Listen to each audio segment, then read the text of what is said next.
একাদশ জাতীয় সংসদ নির্বাচনের আগে রাত দিনের ভোট ওই রাতে করতে ব্যস্ত তৎকালীন আওয়ামী লীগ সরকার।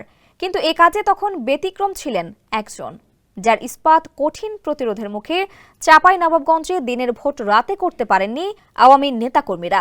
সেদিন সরকার দলীয় প্রার্থীদের যুদ্ধংদেহী হুমকি এবং পুলিশ প্রশাসনের প্রচণ্ড চাপেও তিনি ভোটের আগের রাতে ব্যালটে সিল মারতে রাজি হননি। তিনি চাঁপাইনবাবগঞ্জ জেলা প্রশাসক ও রিটার্নিং কর্মকর্তা AJM নুরুল হক। ফলে এই জেলার ৩ আসনের মধ্যে দুটিতে বিপুল ভোটে বিজয়ী হন বিএনপি দলীয় প্রার্থীরা।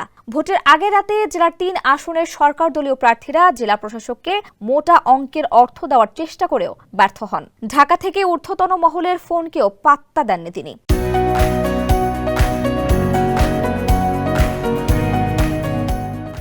পরে জেলা প্রশাসন থেকে প্রত্যাহারের পর তাকে একের পর এক চরম হয়রানির মুখোমুখি হতে হয়েছে।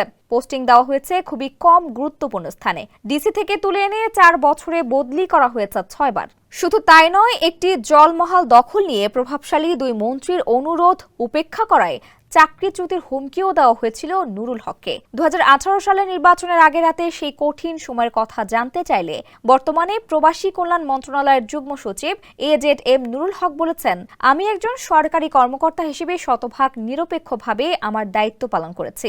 বন্দুকের নলের সামনে মাথা নত করিনি। অবশ্যই এজন্য নির্বাচনের পর সিনিয়র কর্মকর্তাদের কাছ থেকে অনেক ভর্ৎসনা পেতে হয়েছে, হয়রানি করা হয়েছে একের পর এক।